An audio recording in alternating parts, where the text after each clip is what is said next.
Hi, hello, thank you for joining us today. This is one of a series of interviews that we carry out with different local organisations and people for Global Net 21 and Enfield Voices. Today I'm joined by Joe Ikhelef, who is the Chief Executive of Enfield Voluntary Action. This is a live streamed interview. Hopefully nothing will go wrong, but what it does mean is if you have any questions for Joe, you can type them, preferably on the Global Net page, so that we can see them and we can ask them to Joe on your behalf. So hi Joe, thank you for joining me today. Do you want to start off by telling us a little bit about Enfield Voluntary Action, or EVA? Okay, thank you. Yes, thank you very much for inviting me on to Enfield Voices. It's great to be talking today.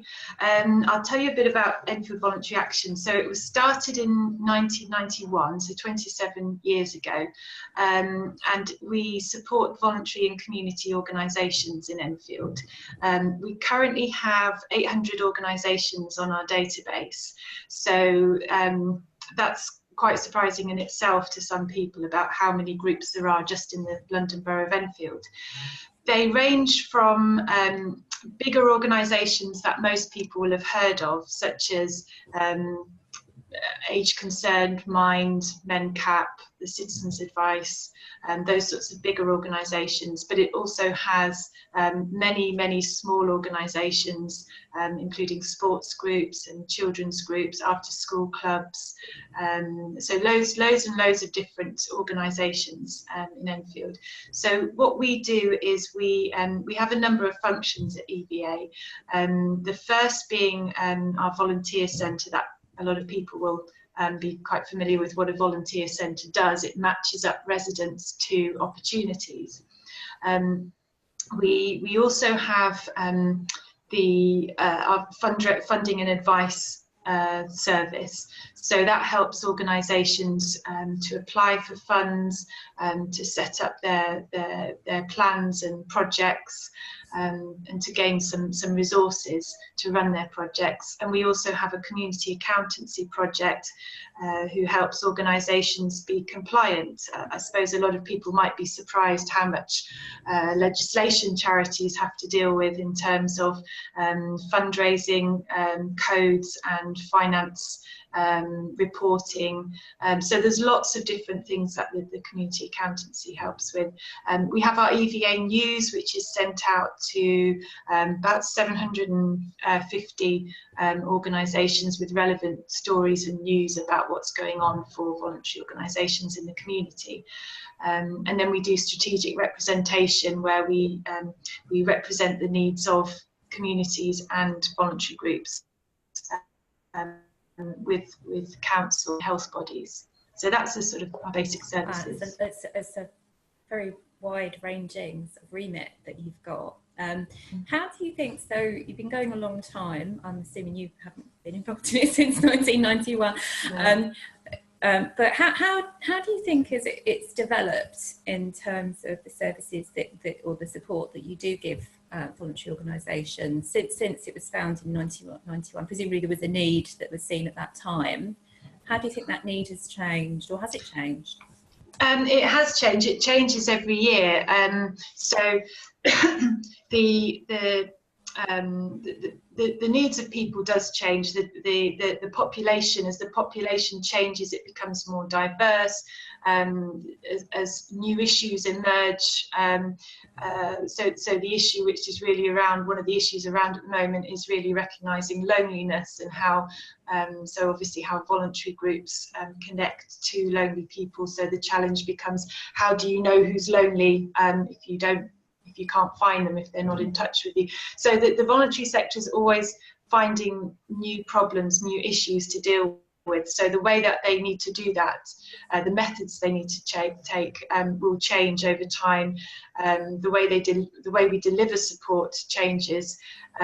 We've always seen ourselves as an organisation that listens and connects to people and asks them for regular feedback on how things are doing. And we did a survey this year. We got 101 responses, and it was quite a thorough needs assessment of the voluntary sector. So we've revised our services based on those. So we're always looking to react to what people want, but also to lead people towards where we think they're going to gain access to resources that they need. Yeah. So were there any surprises that came out of that survey? Not so many big surprises. Part of it was a satisfaction survey to see how people were happy with certain services, which was all very positive. But we asked in more detail about, if we ran types of event, what kind of events would you like to see? And so our events have been based on those results, and because that's how we tell organisations they have to do their work, based on assessing needs. Yeah. So that's how we do ours, and show them very transparently, this is how we run our organisation, this is how you need to run your services. Not just assume what people want, but actually ask people what they need. That's a really, really good point, and that's really important for people who are running charities and organisations to take on board, because obviously if you just sort of do it one way because that's the way you've always done it, then the need might well have changed. So tell me about something. It was quite exciting that you did last, was it June? It was June, wasn't it? Yes, it was, summer, at 40 Hall. I hadn't seen you do anything like that before, but you had quite a sort of community event, didn't you? What led to you putting that on, and what was the outcome of that? Yeah, that was a very positive event. We spend a lot of our time in offices working with people who know us very well, but we don't get out too much, and that was part of the feedback we were getting, that we don't know, people didn't see us as relevant to everyone, just the individuals that we're working with. So we arranged this day primarily to celebrate the amazing work that goes on. The problem with the voluntary sector is that it's everywhere around us, but it's so hidden and undervalued. So what we wanted to do was to take a day where we go out into our beautiful surroundings, 40 Hall, and actually celebrate the good work. It's getting more and more difficult for people to carry on in the circumstances. It's getting very difficult to run voluntary groups with the lack of funding and the pressures of even on individuals, of their family life, and all kinds of pressures. So to actually celebrate people, and our themes for the day were inspiration, innovation and inclusion, which we think summarise what the voluntary sector does. People inspire other people to do wonderful things. It's very inclusive. We're a very diverse range of individuals running these organisations, and we need to constantly come up with innovative new ideas to survive. So that's why we chose those three areas. We also wanted to value the role of young people in community. So that's why we had, in all categories, we had an under 25 category, and we thought it was very important that they got recognised for their good work, because there's too much negativity around, the stereotypical young person, so we wanted to put some positive information about young people. Yeah, no, and do you plan to make that a regular event? We would love to. Everything we do, of course, is depends on funding, because we're an independent charity, so we have to fundraise for all our events. That was funded by the big lottery this year, so we're hoping that through some more fundraising applications going off, we can make that an annual thing. That's what we're planning to do. Oh, excellent. Yeah, that'd be really good. So you touched there on the difficulty that organisations face in the current climate of, I don't want to put words in your mouth, but I guess austerity and a sort of wider lack of funding. What would be, we don't have that well-worn phrase, magic money tree. We don't have one of those, famously. What would be I suppose you're asked from decision makers, if we accept that funding is going to be low on the ground for a while, what else can they offer, and what else can people do that make a big difference to the voluntary sector, do you think? Yeah, it is difficult, because to really make a difference in any of these big issues that we have, whether it's, you know, problems with youth crime, whether it's loneliness, whether it's aging population, and all these pressures, really to get the answer is from really it's asking the voluntary organisations really do have a lot of the solutions, but they can't run those projects without funding. So what I'd really like to say to any decision makers is really to try and make that leap of faith to looking at early intervention and prevention, because a lot of the budgets go straight into dealing with people in crisis, because over time those early intervention and prevention projects have just come to an end, and that's why problems are escalating. So it's about saying just divert some of your funds into stopping the problems happening, which is far cheaper than dealing with somebody in crisis later down the line.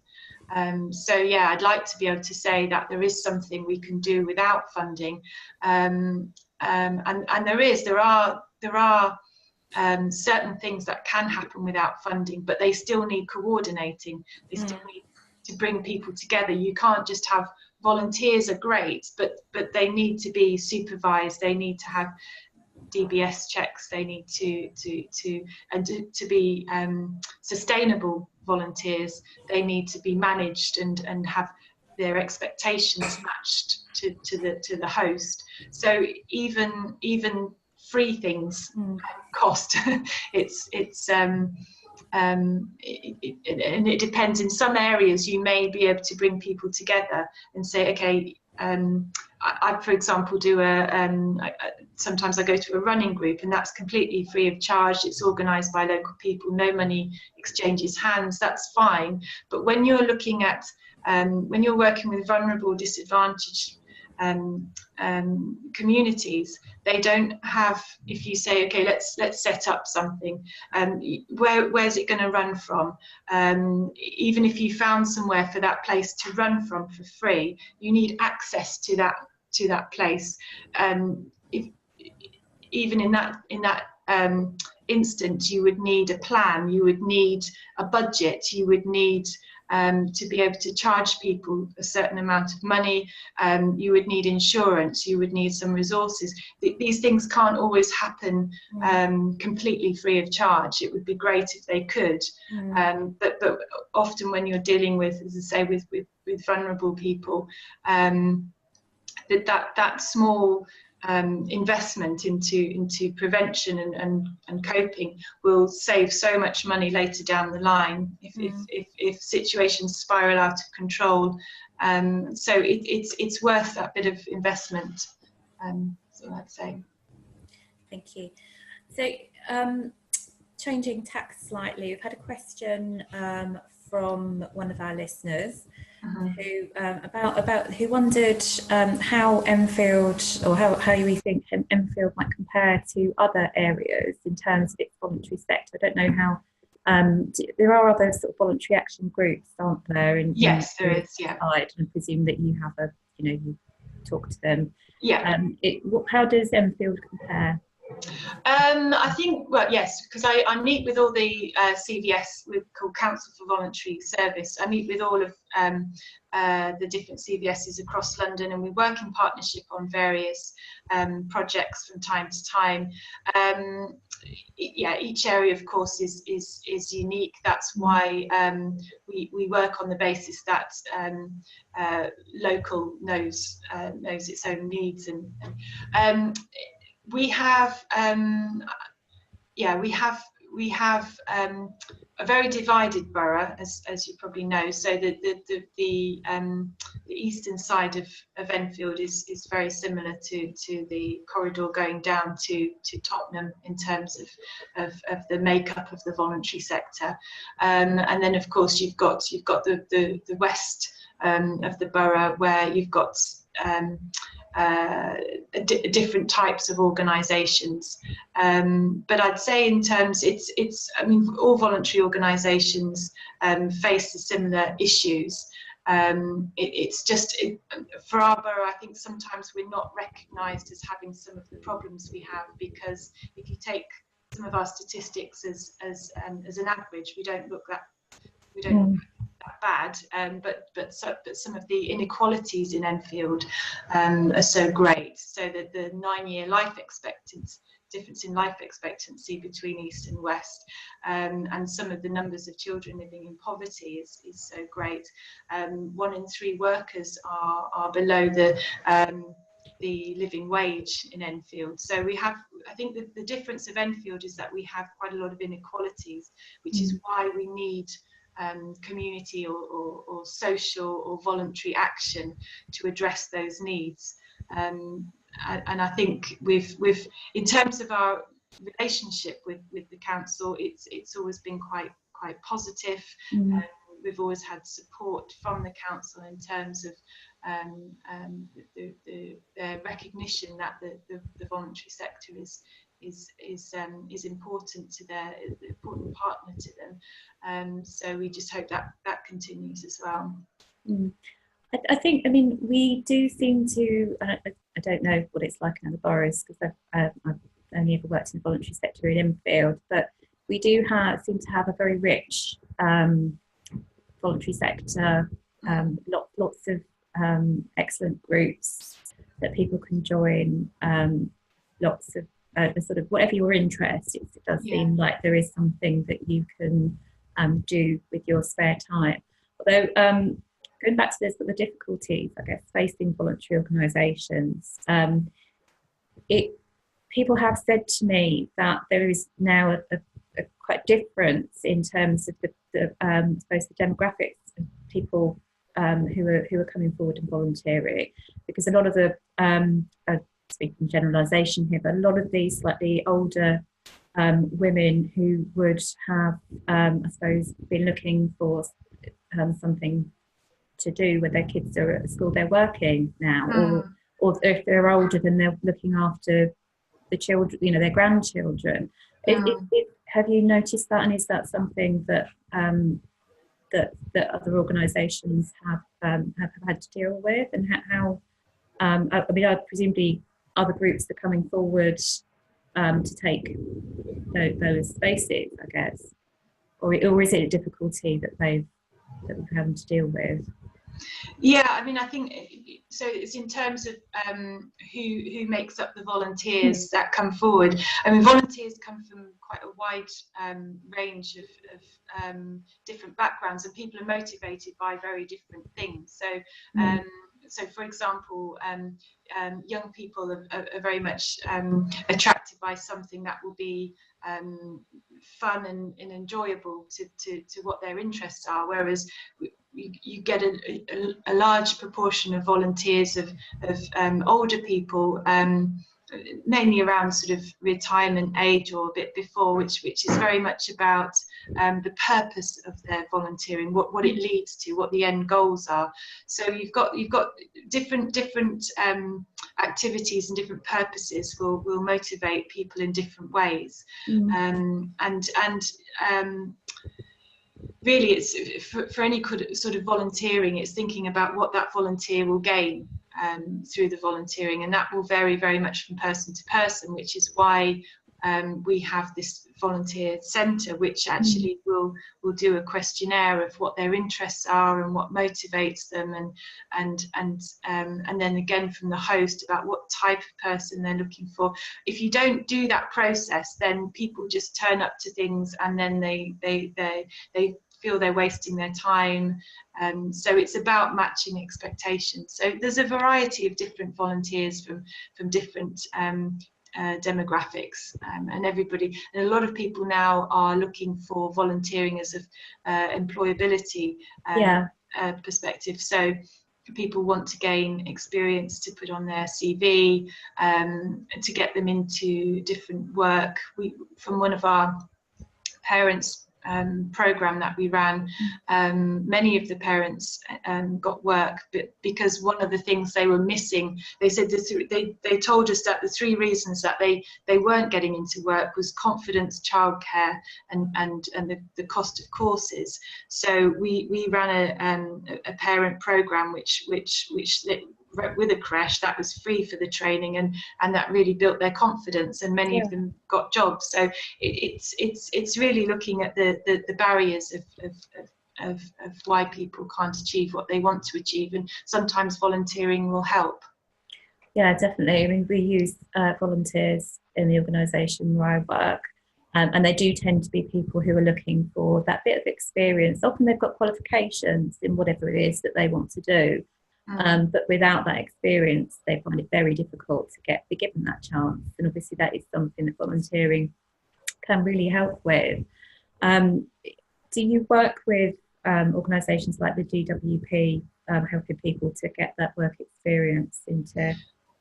Yes, we work with a range of agencies, including DWP. We've run grant programs for DWP in the past.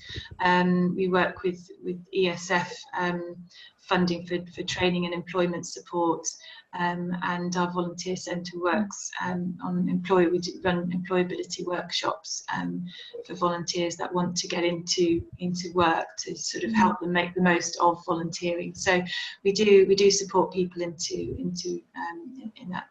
terms of volunteering and employability. Yeah. So I guess what I'm hearing is there's sort of almost 2 sides to what you do. There's this sort of the support for the volunteers and the work that you do with the volunteers to make sure that they that the placement that they go into is a positive thing, and then obviously there's the work that you do with the voluntary sector, the organisations, the community groups. That I suppose without both of those, then we wouldn't be able to function. Well, we wouldn't be able to function as groups either.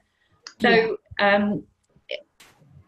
In terms of going back to what we said about young people, and do you think there is, this is quite a specific question, so do you think that, so I think we've seen some stuff on social media about children going into work not work obviously, but joining up with old people's homes and sort of those initiatives that match the elderly with children and with schools and nurseries in their area.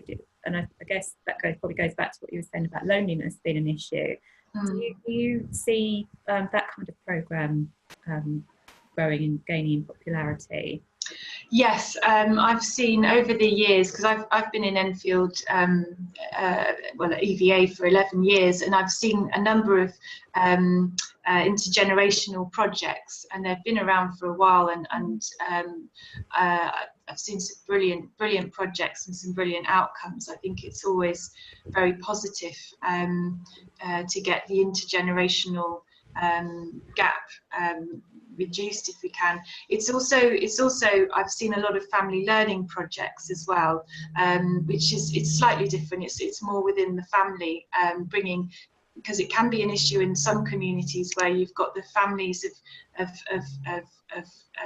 been migrants from various countries, and their children have been born or brought up here, and actually there's a disconnect within the family between generations, so they, to the point where they may even be speaking completely different languages and not connecting. So yes, I think any kind of project which brings together people of any sort is positive. So if you get, I've seen projects where you've had younger people teaching older people how to use, technology, which is great. And I've also seen, and then the older people doing oral history projects where they can tell young people about their their heritage and their culture and where they've come from.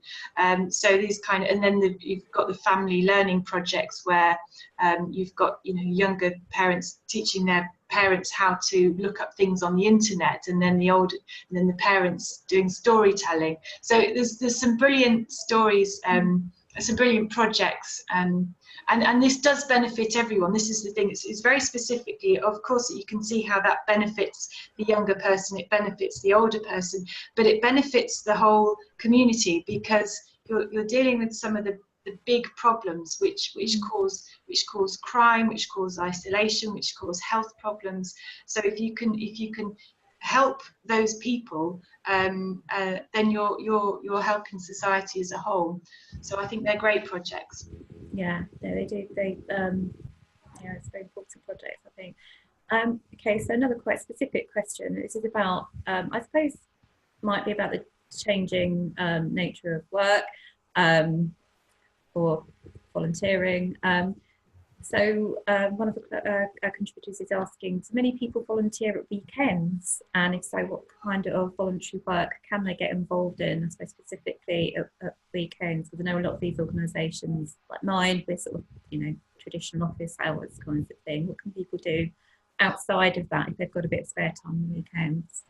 Yeah, there are. There's opportunities to volunteer all the times. It would depend on the what the organisation is running and who it's running for. So obviously what springs to mind is I've spent a lot of time working with supplementary schools over the years. So there's schools run by organisations but out of school hours. So they can be in the evenings, or many of them are on Saturdays and Sundays. So the schools open up and a community group will go in and teach different, and they tend to be run by, it could be on a language or a religion or a culture, or we've got many of those in Enfield which teach different languages and cultures. So there's this one, or but there's other activities, sports groups,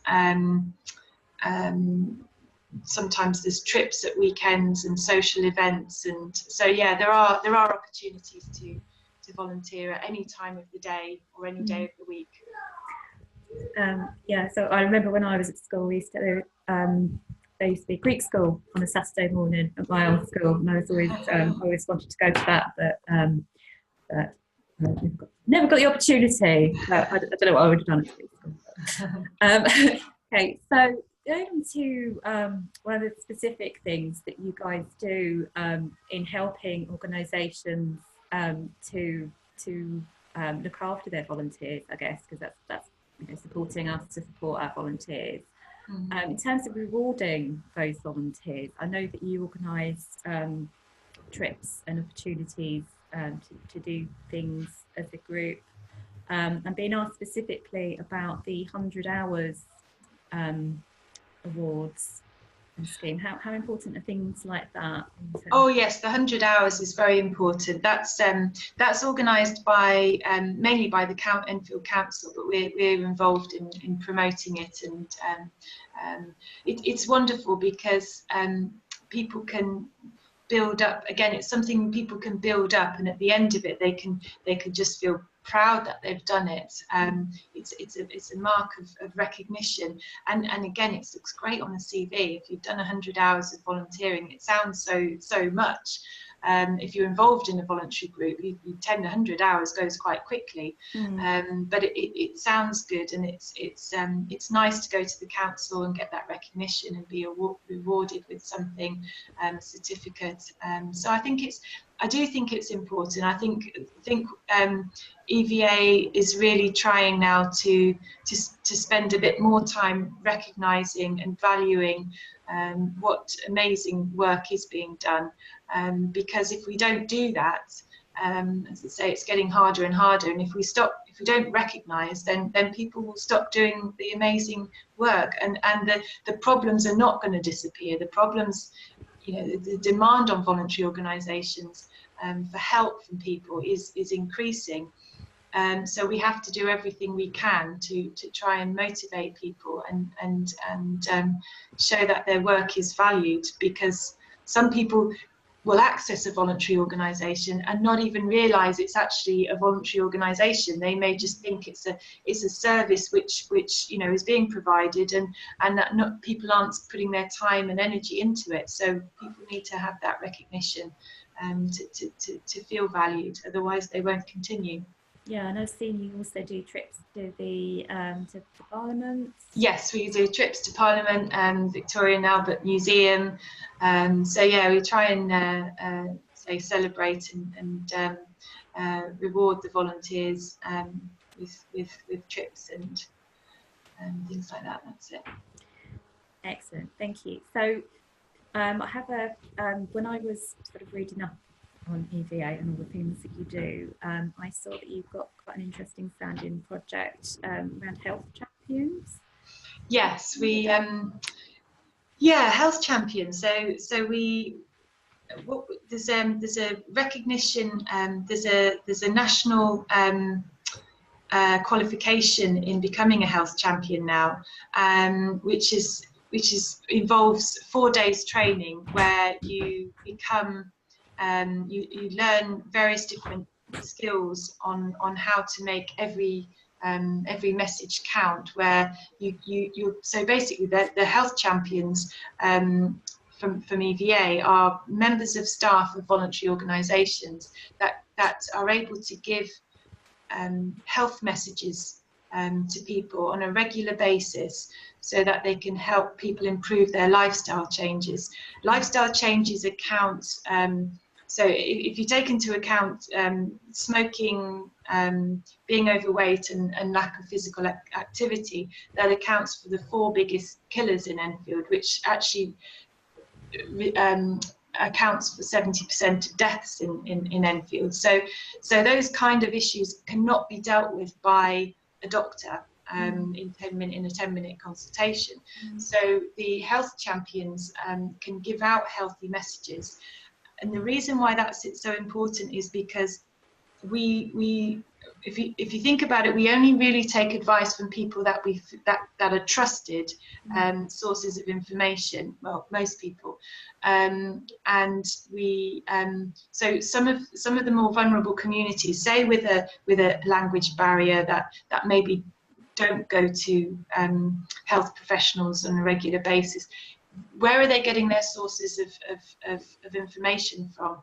Mainly they're through the voluntary organisations. So if they're trained up as health champions and able to give these healthy messages, for example, on how much, let's say, a Sugar Smart the initiative, where you look at the amount of sugar there is in a children's drink, and then you're talking about obesity in children. Well, a lot of the problems of obesity in children is not knowing what's in food and not getting children exercising. And so I think having health champions in trusted positions within the community giving out healthy messages is a really, really positive step to improving lifestyles in this borough. So it's something which we really want to promote and build on as a network.